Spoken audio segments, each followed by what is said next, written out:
Hi எல்லாருக்கும் வணக்கம். நம்ம இன்ட்ரோடக்ஷன் டு ஃபினான்ஸ் கமிஷன் அப்படிங்கிற கோர்ஸில் 4வது வீடியோ பார்க்க போகிறோம். இன்ஜினியர், நான் டிஎன்பிஎஸ்சி அண்ட் யூபிஎஸ்சி ஆஸ்பிரண்ட், தென் அண்ணா அகாடமியில் நான் ஒரு எஜுகேட்டர். நான் இது வரைக்கும் நம்ம என்னென்ன பார்த்தோம் அப்படின்னா, ஃபினான்ஸ் கமிஷன்னா என்ன, அது வந்து ஒரு நான் பெர்மனன்ட் கான்ஸ்டியூஷனல் பாடி. அது 5 years கொஞ்சம் கலைச்சிட்டு புதுசாக அமைக்கிறதுனால அது நான் பெர்மனன்ட். அது இந்தியன் கான்ஸ்டியூஷனில் பார்ட் நம்பர் 12 ஆர்டிகல் 280 அதை பற்றி சொன்னதுனால அது கான்ஸ்டியூஷனல் பாடி. அது ஒரு குவாசி ஜுடிஷியல் பாடி. பிகாஸ் அவங்களுக்கு ஒரு கோர்ட்டுக்கான, ஒரு சிவில் கோர்ட்டுக்கான பவர் அவங்களுக்கு உண்டு. பட் அவங்க யாருமே பனிஷ் பண்ண முடியாது. அதனால் அவங்க குவாசி ஜுடிஷியல் பாடி. தென் ஸ்டாச்சுவரி பாடினா என்ன, ரெகுலேட்டரி பாடினா என்ன, அதெல்லாம் பார்த்தோம். அடுத்து என்ன பார்த்தோன்னா, composition of finance commission. Finance கமிஷனில் எத்தனை பேர் இருப்பாங்க, ஒரு சேர்மேன், 4 மெம்பர்ஸ் இருப்பாங்கன்னு பார்த்தோம்.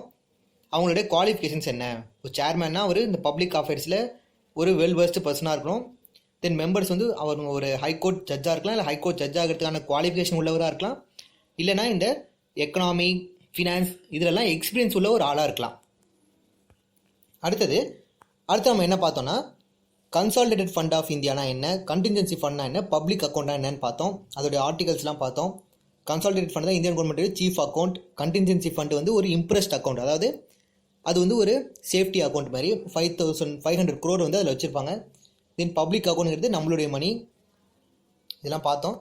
இந்த கிளாஸில் நம்ம என்ன பார்க்க போகிறோன்னா, ஃபினான்ஸ் கமிஷனுடைய ஃபங்க்ஷன்ஸ் என்ன, அவங்களுடைய என்ன, எதுக்காக அவங்கள இருக்காங்க அப்படிங்கிறத பார்க்க போகிறோம்.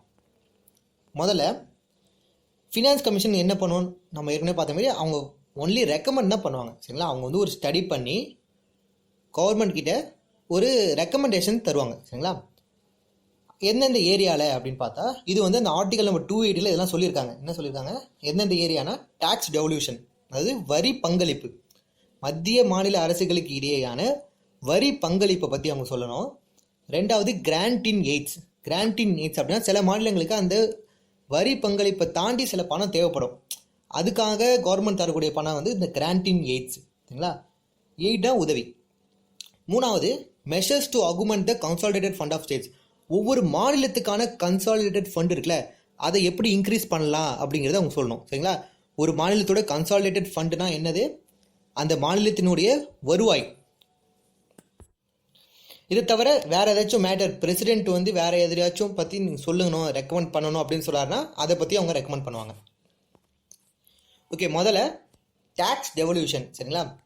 டாக்ஸ் டெவல்யூஷன் என்ன சொன்னோம், வரி பங்களிப்பு, மத்திய மாநில அரசுகளுக்கு இடையேயான வரி பங்களிப்பு.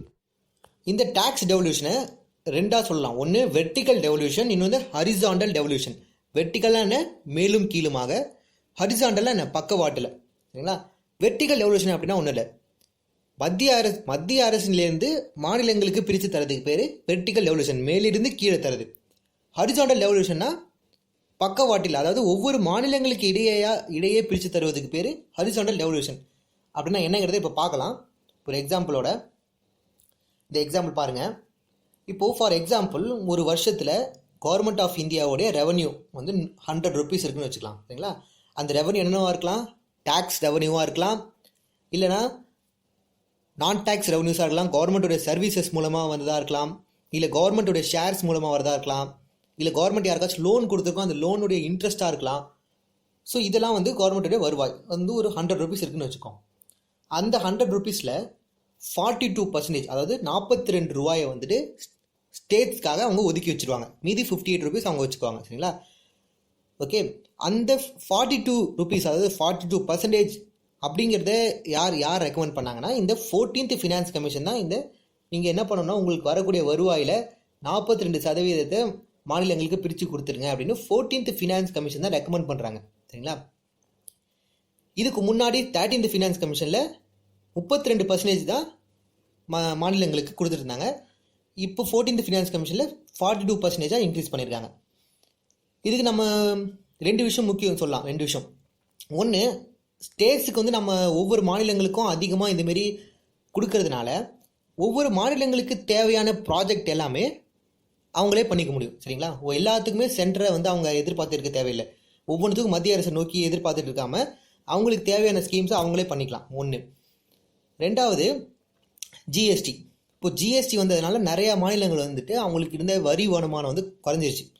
ஸோ அதை ஈடுகட்டவும் இந்த 10% இன்க்ரீஸ் வந்து அதை ஈடுகட்டுறதுக்கு ஒரு ஹெல்ப்ஃபுல்லாக இருக்கும், சரிங்களா. அடுத்தது, ஸோ இப்போ இந்தியாவில் இப்போதைக்கு பார்த்தீங்கன்னா 29 ஸ்டேட்ஸ் அண்டு 7 யூனியன் டெரிட்டரிஸ் இருக்குது. இந்த 42 ரூபீஸை அந்த 29 ஸ்டேட்ஸ் அண்ட் 7 யூனியன் டெரிட்டரிஸ்க்கு பிரித்து தரணும். ஓகேவா? அது எப்படி பிரித்து தருவாங்க அப்படின்னா எல்லாருக்கும் ஈக்குவலாக கிடைச்சிடாது. சரிங்களா? இப்போது எந்த மாநிலத்துக்கு அந்த இப்போது ஃபார் எக்ஸாம்பிள் அந்த 42 ரூபா இருக்குன்னு வச்சுப்போம். இந்தியாவில் 10 ஸ்டேட் இருக்குன்னு வச்சுக்கலாம் ஒரு எக்ஸாம்பிளுக்கு. அந்த 10 ஸ்டேட் இருந்தால் ஒவ்வொரு ஸ்டேட்டுக்கும் எவ்வளோ கிடைக்கணும்? 4 ரூபா 20 பைசா கிடைக்கணும். ஆனால் எல்லா ஸ்டேட்டுக்கும் அந்தமாரி ஈக்குவலாக 4 ரூபா 20 பைசா கிடைக்காது. ஒரு ஸ்டேட்டுக்கு அதிகமாகவும் ஒரு ஸ்டேட்டுக்கு கம்மியாகவும் கிடைக்கும். ஏன் அப்படின்னா உங்களுக்கே நீங்கள் யோசிச்சிங்கன்னா தெரியும், ஒவ்வொரு ஸ்டேட்டுமே வந்து ஒவ்வொரு சைஸில் இருக்குது. ஒவ்வொரு ஸ்டேட்டுமே ஒவ்வொரு மாதிரி டெவலப்மெண்ட் ஸ்டேஜில் இருக்குது. சரிங்களா? வளர்ச்சிங்கிறது இந்தியா முழுக்க எல்லா மாநிலங்களிலும் ஒரே மாதிரியான வளர்ச்சியும் கிடையாது, ஒரே மாதிரியான பாப்புலேஷன் கிடையாது, ஒரே மாதிரியான ஏரியா கிடையாது, ஒரே மாதிரியான டெமோகிராஃபி கிடையாது. அதாவது லேண்டு கிடையாது. ஒரு இடம் வந்து பாலைவனமாக இருக்கும், ஒரு இடம் கடல் இருக்கும், ஒரு இடத்துல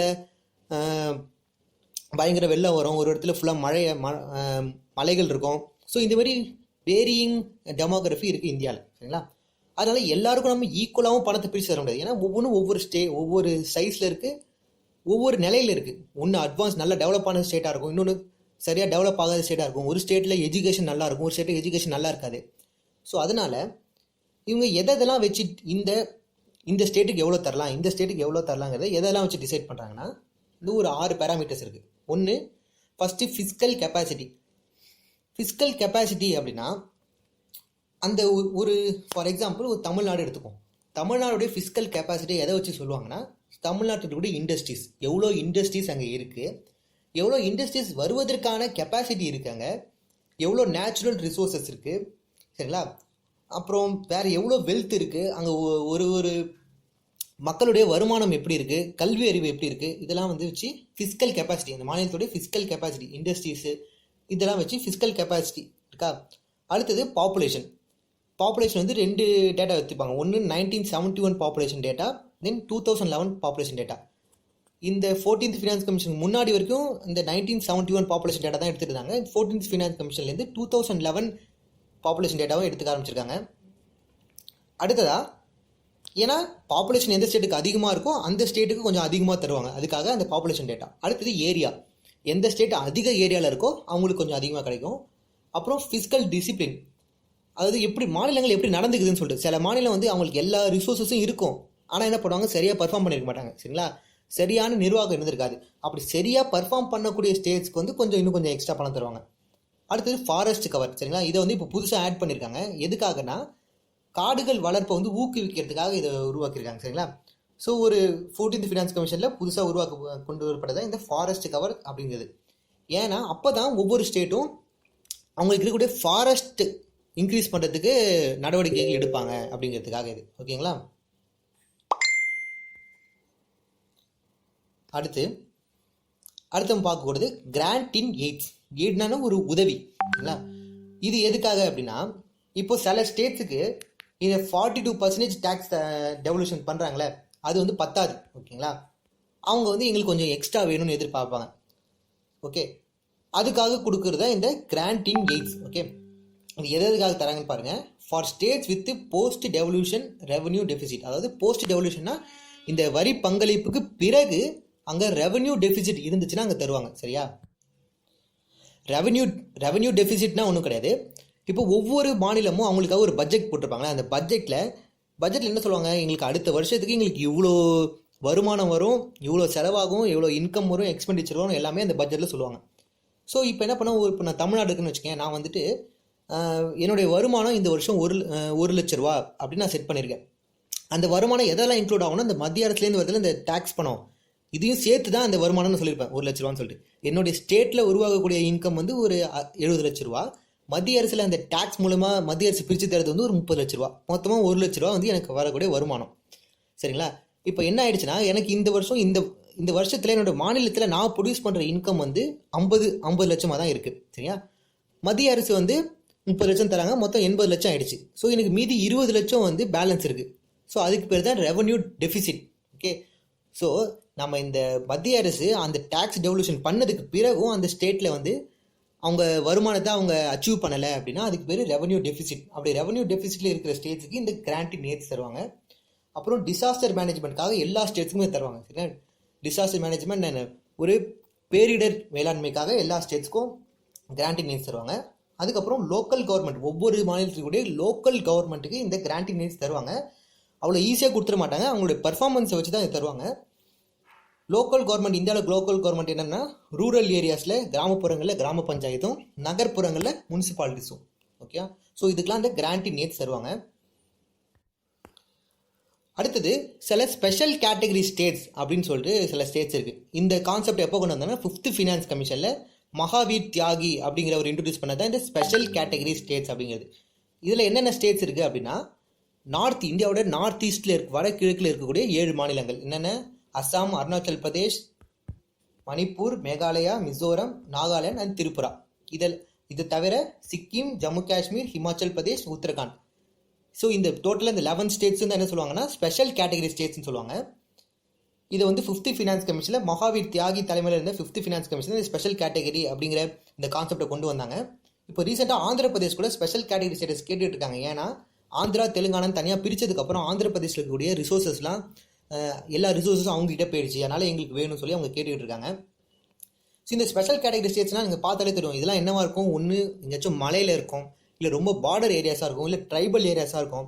ஸோ அங்கே அதிகமாக ரிசோர்ஸஸ் இருக்கும், பட் அதை யூட்டிலைஸ் பண்ணியிருக்க மாட்டாங்க.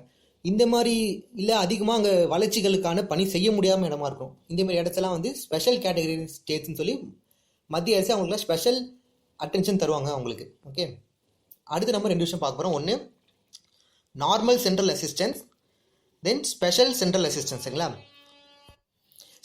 சென்ட்ரல் அசிஸ்டன்ஸ்னால் ஒன்றும் இல்லை, இப்போ ஏதோ ஒரு மத்திய அரசு ஒரு திட்டம் கொண்டு வராங்க அப்படின்னா அந்த திட்டத்துக்கு ஒவ்வொரு மாநிலத்திலும் அதை செயல்படுத்துகிறோம் அப்படின்னா மத்திய அரசு கொஞ்சம் பணம் தருவாங்க, அந்த மாநில அரசும் கொஞ்சம் பணம் தருவாங்க. சரிங்களா, அதில் அந்த மத்திய அரசு தரக்கூடிய பணத்தை தான் நம்ம சென்ட்ரல் அசிஸ்டன்ஸ் அப்படின்னு சொல்லுவோம். இதில் 2 இருக்குது, நார்மல் அசிஸ்டன்ஸ், ஸ்பெஷல் அசிஸ்டன்ஸ். இந்த நார்மல் அசிஸ்டன்ஸை பொறுத்த வரைக்கும் ஜென்ரல் கேட்டகரி ஸ்டேட்ஸில் மத்திய அரசு 70% தருவாங்க. அது மாதிரியே இந்த ஸ்பெஷல் கேட்டகரி ஸ்டேட்ஸ்க்கு 30% வந்து மத்திய அரசு தருவாங்க. சரிங்களா, இதுவே இந்த நார்மல் கேட்டகரி ஸ்டேட்ஸ்லாம் என்ன பண்ணுவாங்கன்னா 30% வந்து கிராண்ட்ஸாக தருவாங்க, ஃப்ரீயாக கொடுத்துருவாங்க. மீதி 70% லோனாக தருவாங்க சென்ட்ரல் கவர்மெண்ட். அந்த 70% நம்ம திரும்ப கட்டணும் அவங்களுக்கு. அதேமாரி ஸ்பெஷல் கேட்டகரி ஸ்டேட்ஸுக்கு 90% கிராண்ட்ஸாக கொடுத்துருவாங்க, வெறும் 10% தான் லோனாக தருவாங்க. சரிங்களா, ஸோ அது 70 டோட்டலாக இருக்கிறதுல 70% வந்துட்டு நார்மல் கேட்டகரி ஸ்டேட்ஸ்க்கு தருவாங்க. அந்த 70%ல் 30% கிராண்ட்ஸாகவும் 70% லோன்ஸாகவும் தருவாங்க. ஓகே, ஸோ இந்த 70-30 தராங்களே, இதுக்கு இந்த ஸ்பெஷல் கேட்டகரி ஸ்டேட்ஸ் இருக்குல்ல அவங்களுக்கு எந்த ஒரு என்ன சொல்கிறது, அவங்களுக்காக எந்த ஒரு பேசிஸும் கிடையாது. சரிங்களா, அவங்களுக்குன்னு எந்த ஒரு க்ரைட்டீரியாவும் டிஃபைன் பண்ணல. ஓகே, பட் நான் ஸ்பெஷல் கேட்டகரிஸ்க்காக இந்த கார்கில் முகர்ஜி அப்படின்னு ஒரு ஃபார்முலா வச்சுருக்காங்க. இந்த முகர்ஜின்றது நம்ம முன்னாள் பிரசிடெண்டாக இருந்தார்ல முகர்ஜி, அவர் கொண்டு வந்த ஃபார்முலா. இந்த ஃபார்முலா எதுக்கு வெயிட்டேஜ் தரும்னா பாப்புலேஷன், தென் பெர் கேபிட் தனிநபர் வருமானம், fiscal performance and special problems, இதுக்கெல்லாம் இம்பார்ட்டன்ஸ் கொடுத்து இந்த 70-30 தராங்களா, இந்த 70 ஒவ்வொரு ஜென்ரல் கேட்டகரி ஸ்டேட்ஸ்க்கு தரும்போது இந்த 4 விஷயத்தை கணக்கில் வச்சு தான் தருவாங்க. ஓகே, தென் அடுத்தது ஸ்பெஷல் சென்ட்ரல் அசிஸ்டன்ஸ்.